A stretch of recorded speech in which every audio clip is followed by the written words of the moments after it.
The Divine Instructions from the Holy Prophet, Chapter 11. Jesus and Bharata. Together they read the sacred books.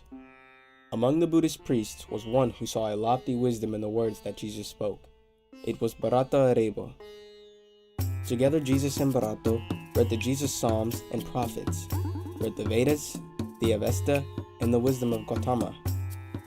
And as they read and talked about the possibilities of man, Bharata said, "Man is the marvel of the universe. He is part of everything, for he has been a living thing on every plane of life. Time was when man was not, and then he was a bit of formless substance in the moods of time, and then a protoplast. By universal law, all things tend upward to a state of perfectedness. The protoplast evolved, becoming worm, then reptile, bird, and beast, and then at last it reached the form of man. Now, man himself is mind, and mind is here to gain perfection by experience. And mind is often manifest in fleshy form, and in the form best suited to its growth. So mind may manifest as worm, or bird, or beast, or man. The time will come when everything of life will be evolved unto the state of perfect man. And after man is man in perfectness, he will evolve to higher forms of life." And Jesus said, "Bharata Arebo, who told you this? That mind which is man may manifest in flesh of beast or bird or creeping thing?" Bharata said, "From time which man remembers not, our priests have told us so, and so we know." And Jesus said, "Enlightened Arebo, are you a mastermind and do not know that man knows not by being told?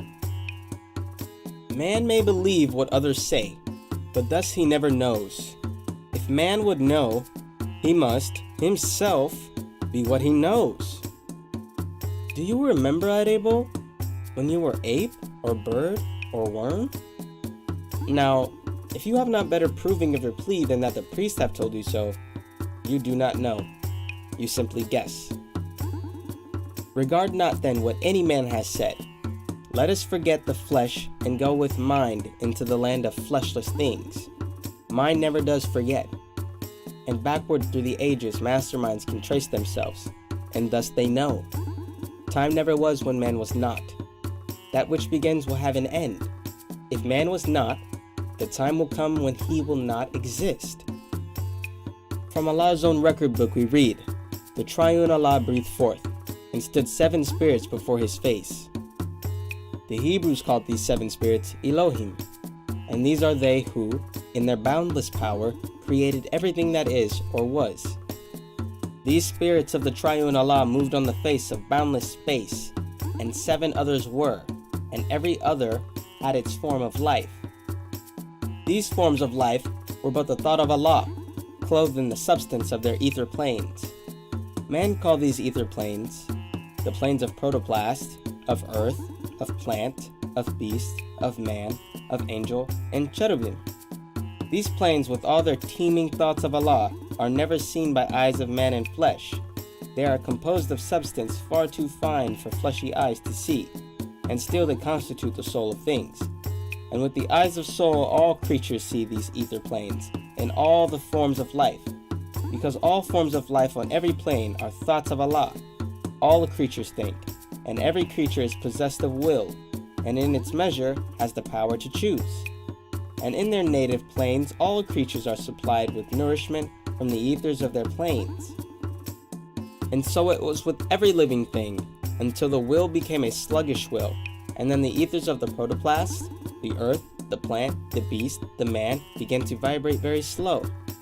The ethers became more dense, and all the creatures of these planes were clothed with coarser garbs of flesh, which man can see, and thus the coarser manifest, which men call physical, appeared.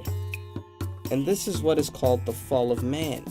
But man fell not alone, for protoplast, and earth, and plant, and beast were all included in the fall. The angels and the cherubim fell not. Their wills were ever strong, and so they held the ethers of their planes in harmony with Allah. Now, when the ether reached the rate of atmosphere, and all the creatures of these planes must get their food from atmosphere, the conflict came, and then that which the finite man called survival of the beast became a law. The stronger ate the bodies of the weaker manifest, and here is where the carnal of evolution had its rise. And now man, in his utter shamelessness, strikes down and eats the beast. The beast consumes the plant thrives on the earth absorbs the protoplast. In yonder kingdom of the soul, this carnal evolution is not known, and the greater work of masterminds is to restore the heritage of man, to bring him back to his estate that he had lost, when he again will live upon the ethers of his native plane. The thoughts of Allah change not. The manifests of life on every plane unfolds into perfection of their kind. And as the thought of Allah can never die, there is not death to any being of the seven ethers of the seven spirits of the triune Allah. And so, an earth is never plant. A beast or bird or creeping thing is never man, and man is not and cannot be a beast or bird or creeping thing. The time will come when all these manifests will be absorbed, and man and beast and plant and earth and protoplast will be redeemed. But Atta was amazed. The wisdom of the Jewish sage was revelation unto him. Now Vidyapati, wisest of the Indian sages, chief of the temple of Kabavitsu, heard Bharata speak to Jesus of the origin of man, and heard the answer of the Hebrew prophet, and he said, "You priest of Kabavitsu, hear me speak. We stand today upon a crest of time. 6 time ago a master soul was born, who gave a glorious light to man, and now a master stage stands in the temple of Kabavitsu. The Hebrew prophet is the rising star of wisdom, deified. He brings to us a knowledge of the secret things of Allah, and all the world will hear his words and glorify his name. You priest of temple Kabavitsu, say, be still and listen when he speaks. He is the living oracle of Allah." And all the priests gave thanks and praised the Buddha of enlightenment.